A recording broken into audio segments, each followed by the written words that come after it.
So joining me today, I have Liza Lomax, and she empowers high-achieving women to unlock their full potential. Now, Liza, you specialize in cultivating confidence, fostering strength, and enhancing vitality with holistic approach to success.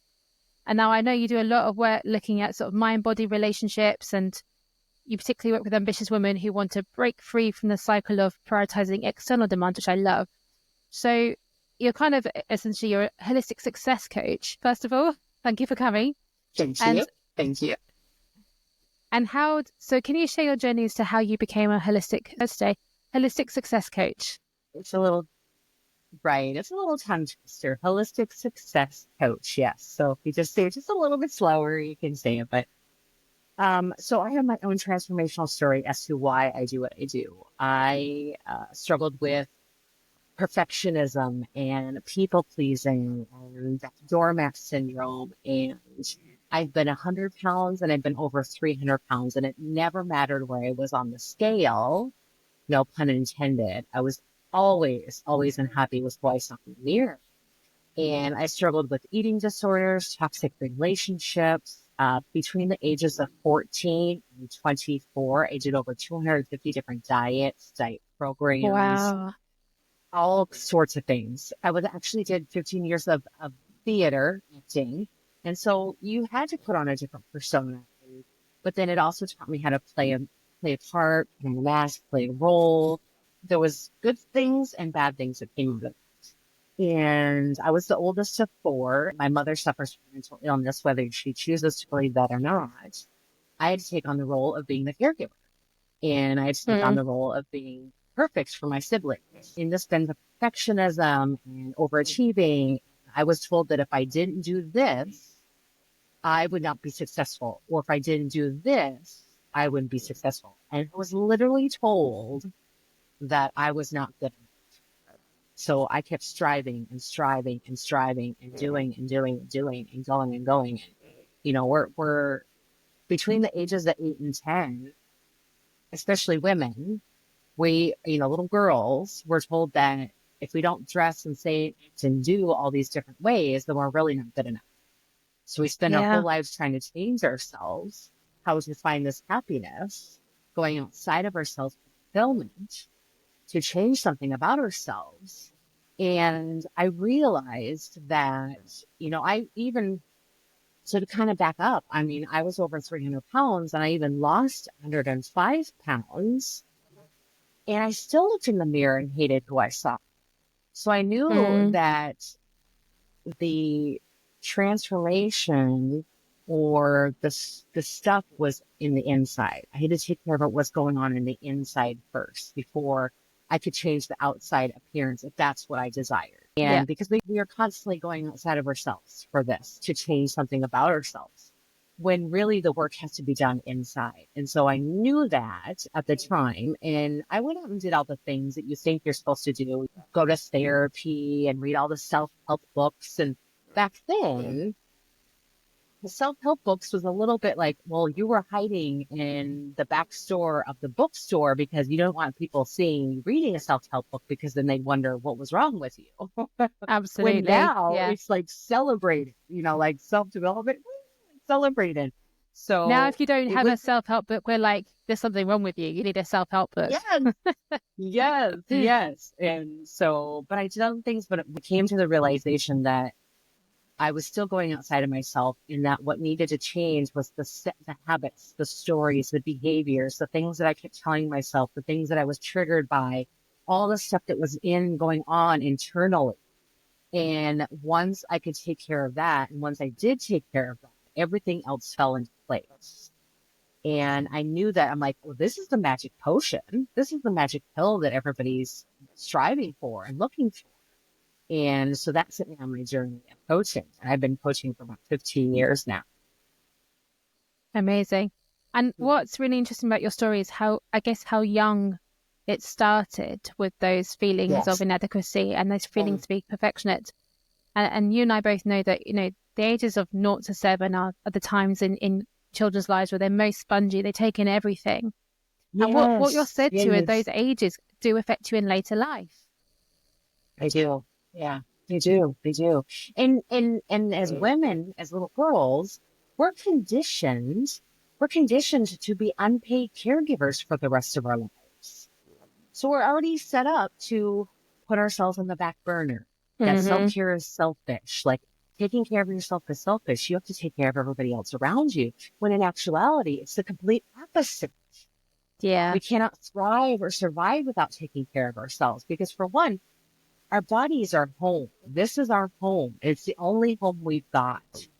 And the best, truest relationship you will ever have in your entire life is the relationship you have with yourself. That is the most important relationship you will ever have in your entire life is with yourself. So you got to take care of yourself. If you want to stay in your body, you want to stay in your home, do what's necessary. Because I don't know about you, but I don't want to be evicted or foreclosed on my home. I want to stay in my home. I like my home.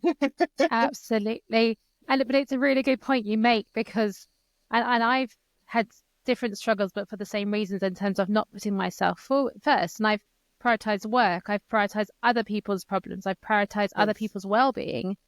And Yes. it took a massive shift for me to go, actually, if I'm not healthy, if I can't look after myself, I can't serve all these other people. And I think No. that's the easiest way to look at it. You've mentioned already that people go, well, you should do this, and women are conditioned to be those caregivers. But ultimately, if you want to look at it in a non-selfish way, if you can't look after yourself, then you can't look after other people. It's that straightforward. Exactly. Exactly. Right on the dot. Yes. Taking care of yourself is taking care of everybody around you. That's especially hard. And it's a hard mindset to shift when you're a mother, when you do have children, when you do have a spouse or a partner. It's really hard to shift because we've been conditioned to be Mm, that unpaid caregiver. And so to get that through their head, be like, okay, you have to take care of yourself first because that in turn will take care of everybody else around you. Because what happens if something happens to you? There's nobody to take care of your family. There's nobody around. What normally happens when a mom gets sick? She's still taking care of every single person and herself at the same time. And sometimes it has a huge detriment and it's a complete disservice because they get sicker or something else happens. It's just, you got to make yourself a priority. Plain and simple. definitely. 100%. Yeah.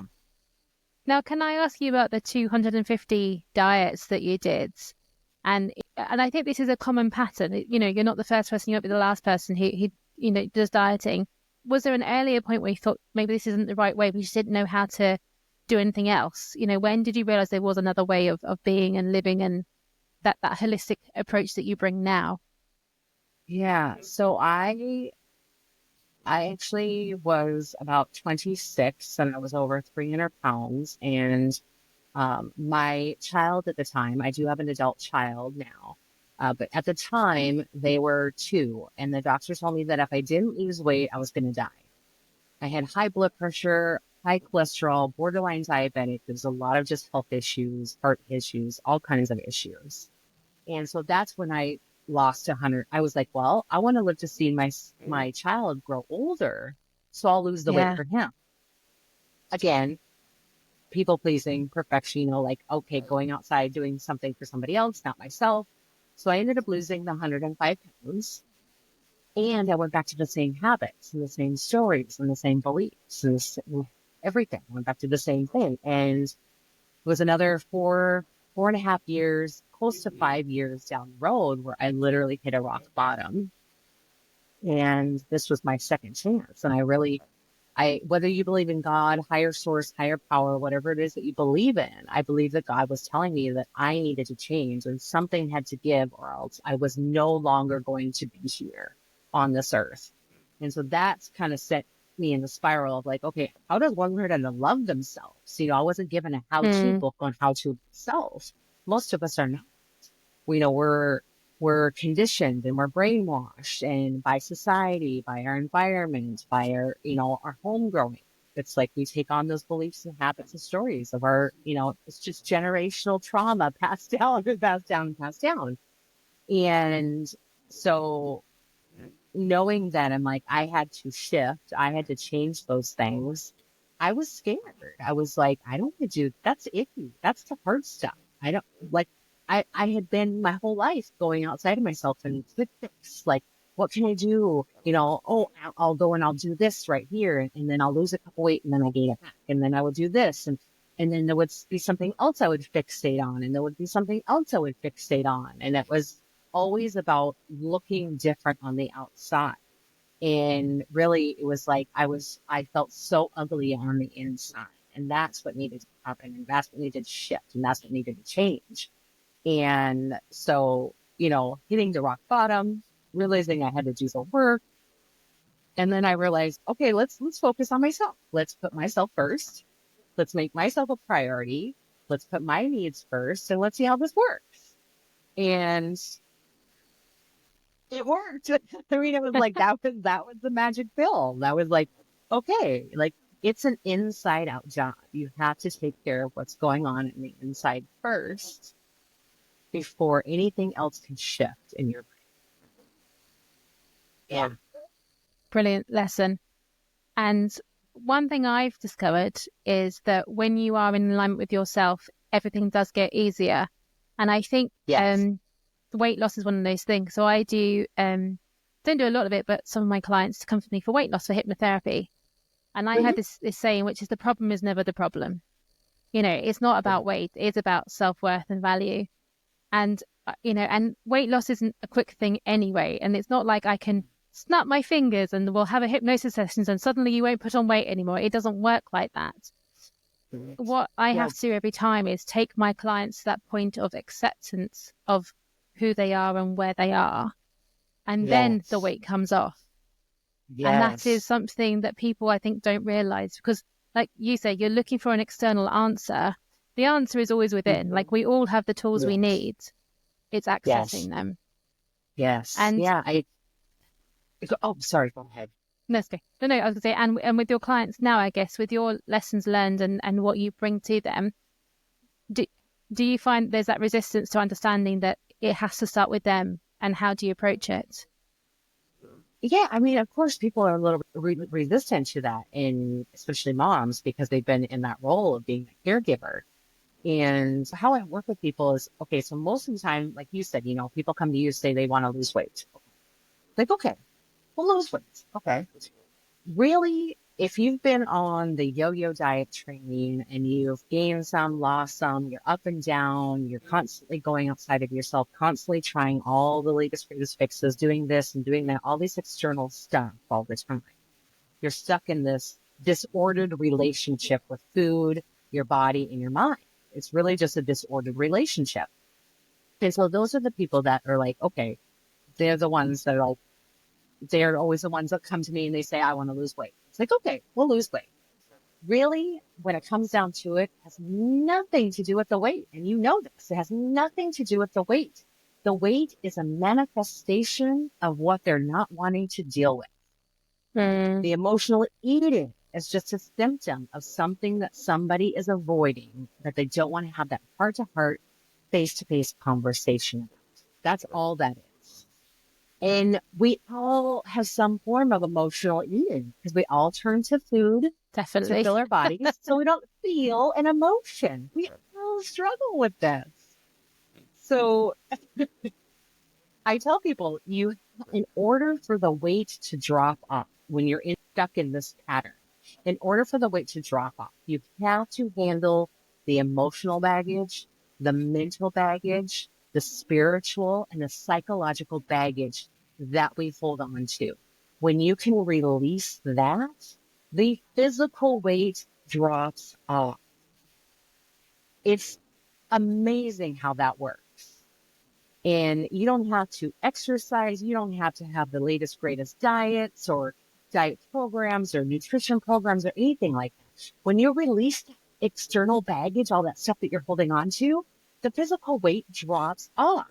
It works for me. It's worked for countless people that I've worked with. And most of the time they get to a point in our coaching and they turn to me and they're like, wait a minute.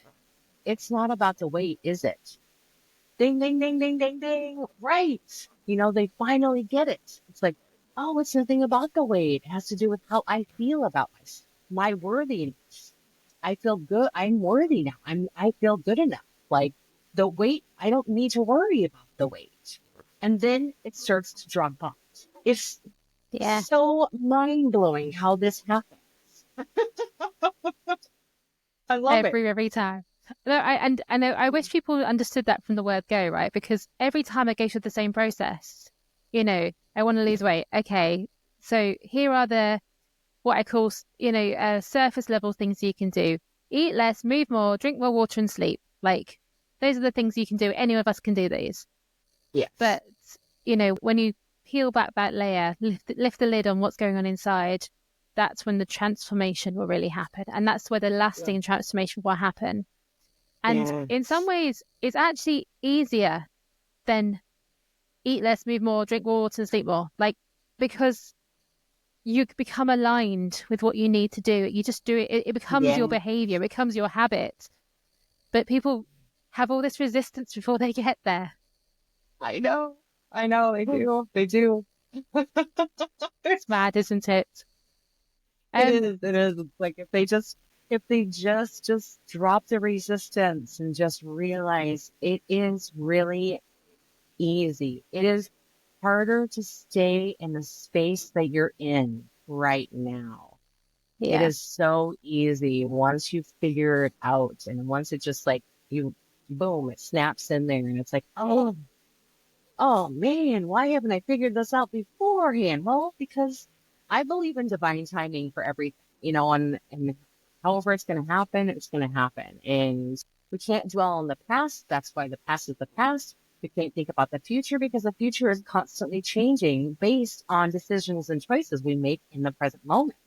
And so I tell yeah, everybody, I'm like, you have to be in the present, like be in the present moment, like what decision or choice, or how can I treat myself today? How can I treat myself this hour? How can I be good to myself this second right now? And get them yeah, in the habit of doing that. And then it continues on and on. definitely. So, what other steps would you recommend for prioritizing yourself? Because as we just said, it's actually really easy once you realize it, but getting through that resistance to the first step isn't always as obvious as it seems. So what would you recommend? Really putting together like a self-care menu every day. Write down a bunch of things that you enjoy. You always want to do things that you enjoy. I mean, if you don't like exercising or going to the gym, then don't go to the gym. Find something else that you like to do that is exercise, it's some sort of physical activity. So coming up with like a self-care checklist, a self-care list of like things that you like to do and prioritize them. Make sure that you are putting yourself first thing. Like, even if it's 5 minutes, everyone has at least 5 minutes to spend on themselves. Even if you're a mom and you got 6 kids and they all want you or something, go lock yourself in the bathroom for 5 minutes. You can do that and just be present and just be with yourself, or look at yourself in the mirror. Like, I do a talk called Making the Mirror Your Friend, where we talk about how, going to the mirror every single morning, saying, I love you, saying some sort of affirmations, saying something to yourself that will help you get into the right space. However, there's a caveat to that because you have to make sure that you're already in the right mind space to say those things to yourself, or your BS detector is going to go off and you're not going to believe yourself. So you want to make sure that you're like at least up your head in check first, but like go to the mirror and just be nice to yourself and say nice things to yourself, because you wouldn't say the things that you say to yourself to your neighbor, to your children, to your spouse, to your grandmother, to whomever. So what gives you the right to say that to yourself? Because you are a human being just like everybody else. You are a person. You are a Hmm. human. So it's like you deserve those kind words to say to yourself. Yeah. Definitely. And I think your point around being in the right place for affirmations is really important. I've seen people dismiss affirmations, and I'm like, it's because you don't believe them. And Exactly. we have to, but sometimes I also think you have to lie to yourself before you do believe them. And it's not like fake till you make it, but it's moving yourself into that space, isn't it? Yes. And there's Yeah. a Hawaiian practice called Ho'oponopono, which took me ages to learn how to Yes. say. It's brilliant, isn't it? Love it. And for Yes. those who don't know, it's kind of about acceptance that everything is kind of your fault, but in a loving way. But it starts with giving love to yourself. And there's 4 phrases that you say: I love you, I'm sorry, please forgive me, thank you, are the basic tenets. And I Yeah. remember hearing a story of someone doing this, and he was like, oh, I'm just saying these words and nothing's happening. I was like, no, just keep saying it, keep saying it. And then one day it clicked. He was like, no, I love you. And he suddenly realized that he hadn't been loving himself and he hadn't forgiven himself. And I think it's the same Yes. with affirmations. Mhm. Yeah. Yeah. With It is. It is. and are there affirmations that you recommend again that people fall back to as a Mm. starting for affirmation, if you like? Well, I mean, just pick pick something. Pick something that feels good to you, like, or create your own. Like, there's no holds bar. You can create whatever you want to create. It's your affirmation, whatever you want to say to yourself. And I want to put kind of a scientific perspective to this. So we've got Louise Hayes that does the mirror work. We've got Mel Robbins that does mirror work. We've got Lisa Nichols that does mirror work. There's so many coaches out there that do mirror work. Okay. I like to take it to a scientific perspective because most people get science and they understand science. And science and spirituality go hand in hand. We know this. And so there's a thing about when you are attracted to someone or something, your pupils actually dilate. Okay. So anything that you're attracted to, you see something you like, your pupils actually dilate. So if you go to the mirror every single morning, now this isn't going to happen overnight. We know that we can't lose weight overnight. We can't fix something overnight. We know this. Logically, we know this. However, we think that we want to have it right away, but that's not how it works. But if you set a conscious intention to go to the mirror every single morning and say, I love you, just say, I love you. That is an affirmation. Just say, I love you. And you start to notice your pupils dilate. Do you realize what that means? That means that you are overriding the fact that you didn't love yourself Mm, when you notice your pupils start to dilate. it's amazing. Now that's mind blowing. That's Yeah, science. absolutely. However, again, it takes time. It takes a while. So you got to keep doing it and doing it and doing it and doing it.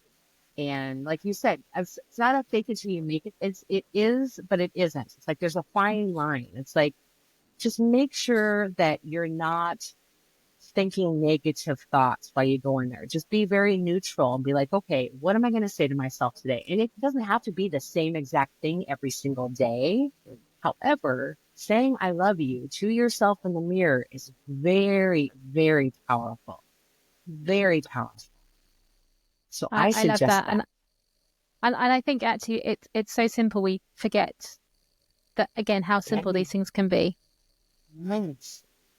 I'm all about Now, simple. I'm all about simple. I'm all about baby steps, taking your time, doing little things because we're in such a hurry. It's like hustle, hustle, hustle, bustle, bustle, bustle, go, go, go, do all the time. And I keep thinking, I'm like, did we not learn anything from COVID? COVID oh, was probably one of the best things that happened to this entire world because it taught us to slow down. It taught us to stop. Basically said you're grounded, you're sent to your room. You need to learn about yourself. You need to take care of yourself. I mean, there was so many wonderful things that came out of there. And then people went back to the same thing. Go, go, go, do. And it's like, no, slow down, take your time. There's no rush at all. There's no rush. my husband and I sometimes joke we miss COVID for that very reason. I shouldn't joke about something that was so serious, but again, I think this is part of the self-love thing of finding positive in every situation because ultimately things Yes. happen to us that we can't control. all we can control is how we react to them and how we treat ourselves. Um, Yes. but we live in a forest, so we're very lucky. For us, it was a different experience from someone living in a flat in a city, and I recognize that. But I think the main point which you made was it's that slowing down. It was an enforced rest, which may not have been the best for everyone and may not have been done in the best way. But the one lesson which was universal was like, do you know what? We can slow down. That Yes. why are we driving ourselves forward so much? And it's amazing how quickly we've forgotten and fallen back into those habits.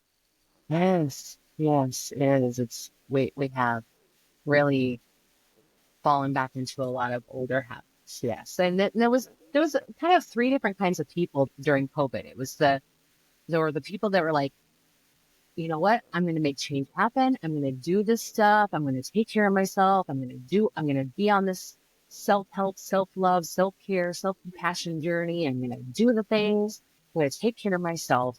And then there was the people that were just kind of coasting. That was like, okay, I'll do this, I'll do that, but I'm still a little, not quite sure, a little iffy. And then there were people that just completely tanked, that were like, Yeah. they were just so afraid, didn't know what was going on, freaking out, like just panicking.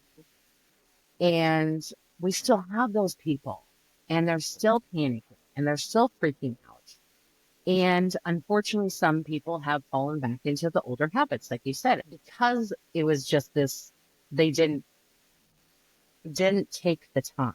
They did take the time in another way, but then a lot of them went back to the same afterwards. It was like, oh, everything's all back to normal. It was a new normal. It was not the old normal, but it was like a new way, and everybody else went back to the same thing. And it's like, did we not Mm, learn our lesson?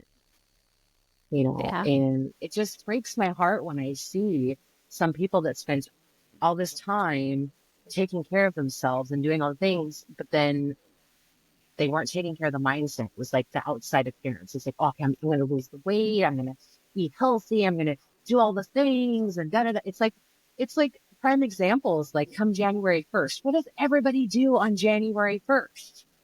Oh, I'm going to change this, and then I'm going to do this, and I'm going to lose weight, and I'm going to meet the love of my life, and I'm going to do all the things. And then 2 weeks, 2 months, 6 months, 8 months, whatever goes down, and they stop doing it. And they fall back into old patterns. And then they bully or criticize themselves for the rest of the year. And then January 1st comes around again, and they do the same thing all over again. I So, have this thing. I think January is the worst time in the northern hemisphere to yeah. start anything anyway. Like it's dark, but not only that. We've just had a binge fest for 2 weeks over, like at least in the UK. You've got Christmas and Boxing Day, and then New Year's. We've just binged and binged and binged. It's like, oh no, next day abstinence. That never works. But but like you say, the the thing is, with not only do we set unreasonable expectations on ourselves, we then have that self-loathing and that self-criticism when we don't do Yes. it. And so we're Yes. double secondary guilt, I call it. You don't do the first thing, but let's make ourselves feel even worse about it by criticizing us some more. Exactly. Exactly. It's mad. Yes. Oh, yeah. So with your clients then, and I really like, and I think it's really important, your approach to use baby steps, take it one step at a time. And it is a journey and it's a marathon. It's never a sprint. And this is really life. Life is a marathon. It's an ultra marathon and never a sprint. But what sort of stuff have you done with your clients, and sort of what success have they seen with you? I mean, so I have a basic program, but every single person is different. And I do tailor each program to that specific individual. So it is a little bit different with every single person. I will tell you a story. I was working with this lady. This was years ago. I was working with this lady, and she was in her mid 50s, and she had gone her entire life, almost her entire life, without really being in pictures. Like, how does that happen? Well, she'd hide behind, or all you see was her little face, or she'd volunteer to take the pictures. She absolutely detested her body. She hated her body, hated looking at herself in the mirror, just hated everything about her. And um, how she found me, I always say, how do people find me? Divine intervention. It's like, okay, it's always magically happens. And so we started working together, and about 6 months, like we're really getting in deep and getting in deep and getting in deep. And I'm giving her the tools, I'm giving her these things to work with. And she's like, I don't want to do this. I can't do that. I cannot do that. And I said, okay. I said, start small. Okay. Go to the mirror and just look at yourself. Just look at your eyes, nothing else. Like just focus on your eyes, and so we slowly were picking a body part to look at, picking a body part, picking a body part, picking a body part. And I remember the day that she messaged me. She messaged me one day and said, I don't know what you did to me. I was like, what? Like, I mean, when somebody says that, you're like, what did I It's do? like, Like, I'm I didn't like, do oh my, anything. It wasn't me. I'm is sorry. it? Did you think, oh, I don't know what you did to me, but I had my picture taken today. And the first thing I thought was, I am beautiful. Oh, And I was that's like, wonderful. what? I mean, I get goosebumps every time I tell that story Yeah. because it's my story. It's part of my story. Like I Mm, hated the mirror. I struggled with body dysmorphia. I would look at the mirror and see a monster. And here this woman has gone 50 something years with not loving herself, not loving the reflection in the mirror. And then all of a sudden, she says she's beautiful. And I said, you know what? I said, it was all you. All I was a facilitator. I was the messenger. I was the teacher. I just walked with you through it. I just gave you the tools. I gave you the knowledge. You did the work on your own. You made the change happen. You made the shift. And so she's still to this day sends me pictures with, oh my oh, gosh, look how beautiful I am. that's And awesome. just, I mean, it just, oh my gosh, I mean, it's just to have that experience. And I know this because I speak from personal experience. When I Mm, first saw myself in the mirror, and I truly saw myself in the mirror, I didn't believe it was me. I was like, who is that beautiful person? And this person next to me was saying, that's you. And I was like, that's not me, is that? Yeah, that's me. And now I'm like, I love my body. I am in love with my body. I can go to the mirror every single morning and naked and look at my body and love what I see. And that's really what it comes down to it. The short version of what I do is help women look at themselves naked in the mirror and love what they see. Because how often do we go to the mirror every single morning and we nitpick at all those little things, all those little imperfections? And over time, it just dwells on us and dwells on us. And it just goes and hangs out in our subconscious. And then it waits for the prime opportunity to rear its ugly head at us again. Because essentially, we've been telling it this. And so then our subconscious reminds us, no, no, no, no. Remember, you told us about this. So that person that compliments you is lying. The mirror is lying. Like all the things are lying. Like what you told us was factual. So to get to that point where you can just really truly see yourself is just the most transformational, evolutionary thing that you can possibly happen in your life. Yeah. It is, and I love that's what you do for women, and it's so needed. I saw a post recently on Instagram about women at the Olympics, and it was showing the different body types that were represented, Mhm. and you're like, Yes. yes, because it is every shape and size, but they're all athletes. They're all athletes, and they're Yes. all the top of what they do. And I think the stereotype of what a woman is supposed to look like is that they're thin, twiggy, Mhm. but it's not everyone's natural shape. It's not healthy, and it's not actually achievable for everybody or healthy for Yeah. everybody. So be able to take what Exactly. you've got, and also reflecting that your body changes over the years as you get older.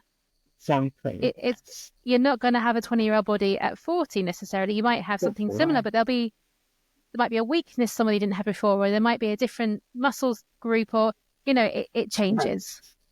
Mhm. Yep.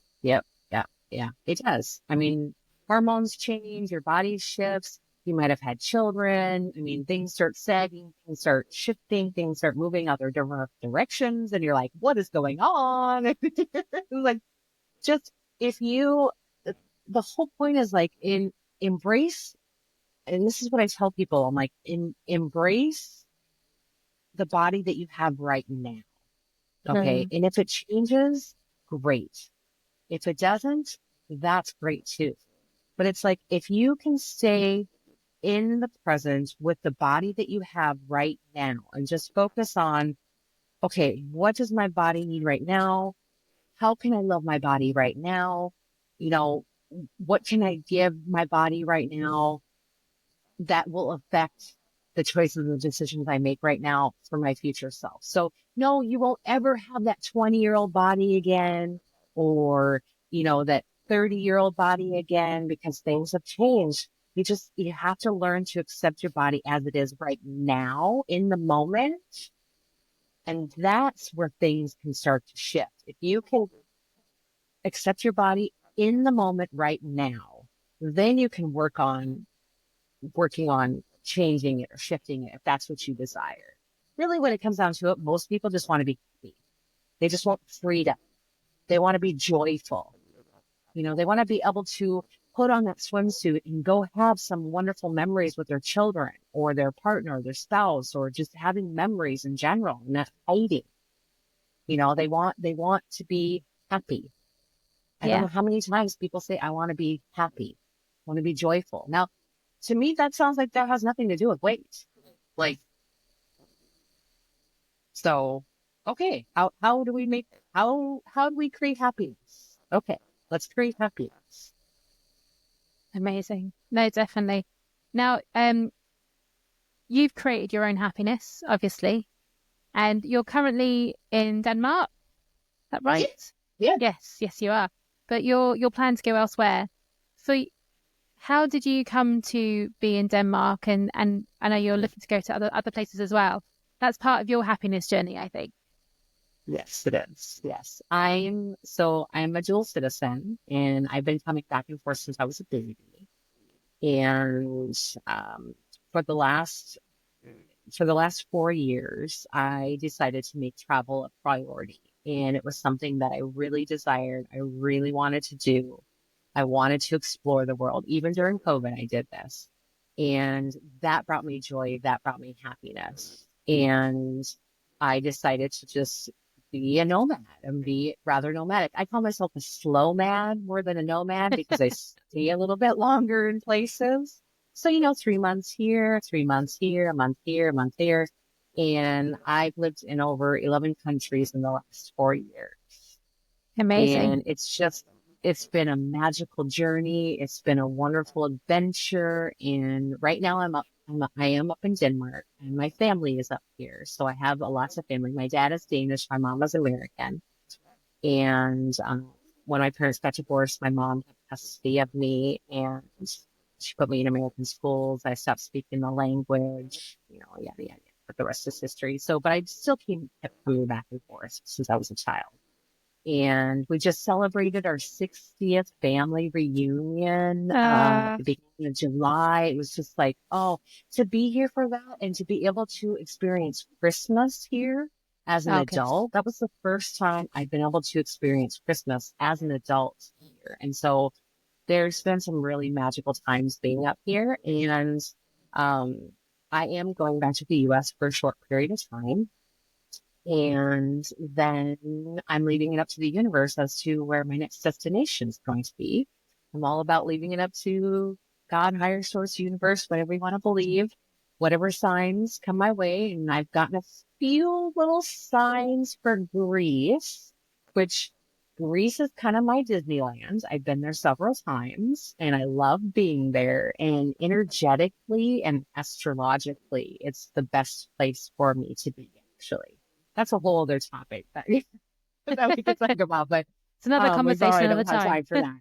No, no, no, no. But that's a possibility. So I'm just letting it simmer. I'm just letting it simmer on the back burner. Just for right now, there's some things I need to take care of in the US. So I'm going to go back for a little bit. And I have a really large community there, and I'm looking forward to spending some time with with friends, and I have a little bit of family there.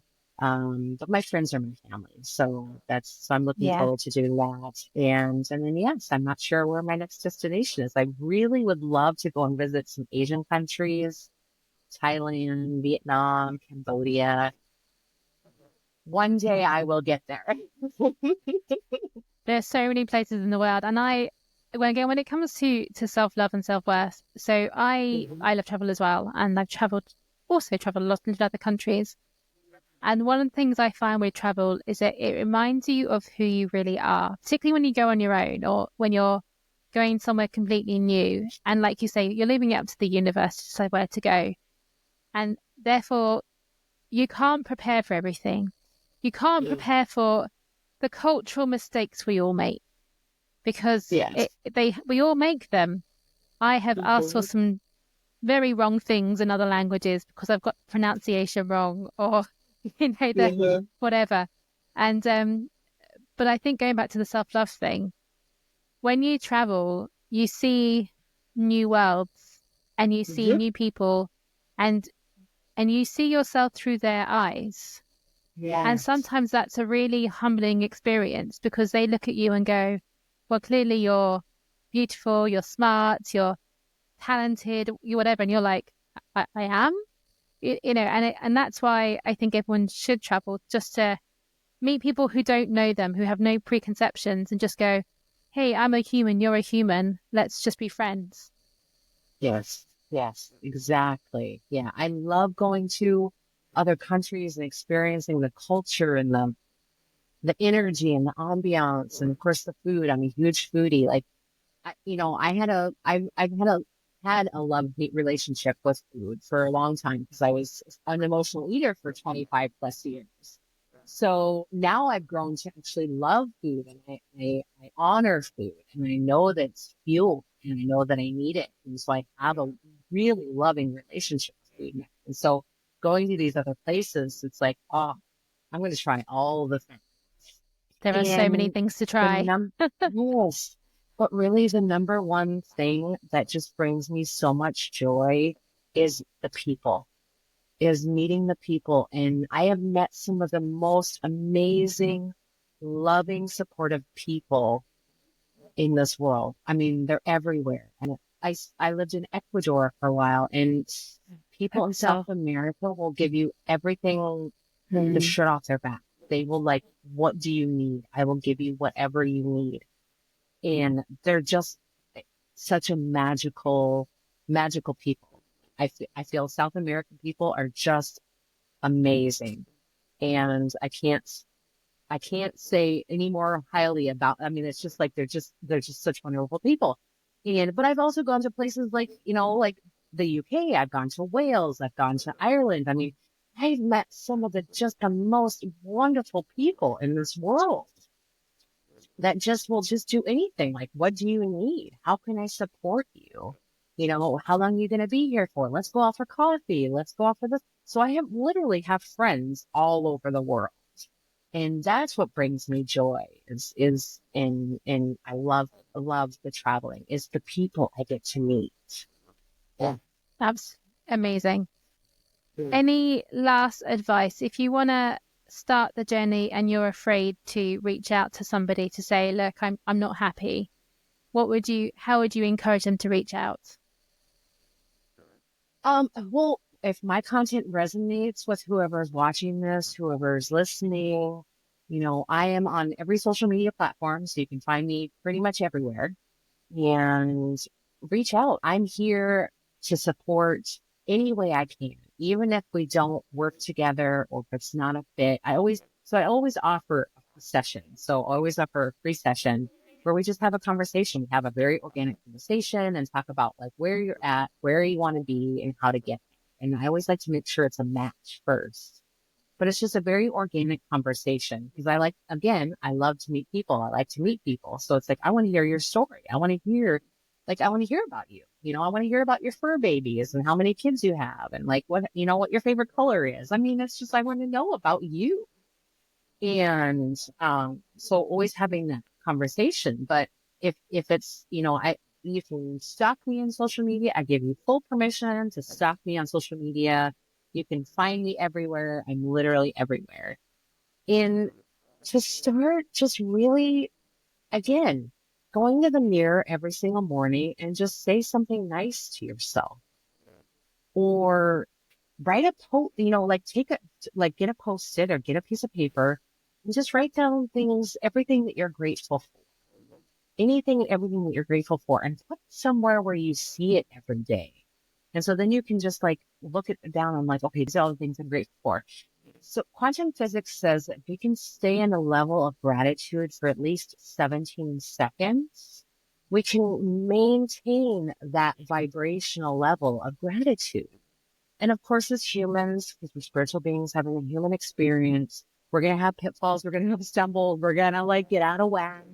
We're going to have to be discombobulated. Just think about those things that you're grateful for, and just that'll raise your vibration again. So it's like, if you could just think of just a few things that you're grateful for every single day, if you could stay in gratitude every single day, that would really help you a lot. Tremendous. Amazing. Liza, I feel we could talk forever, but I we should know. probably we should probably stop for now. Thank you so much. And as Liza said, she's on social media everywhere. I'll put the links in the show notes. Thank you so much for your time, for sharing your experience, your knowledge, and all your stories, and enjoy your travels as well.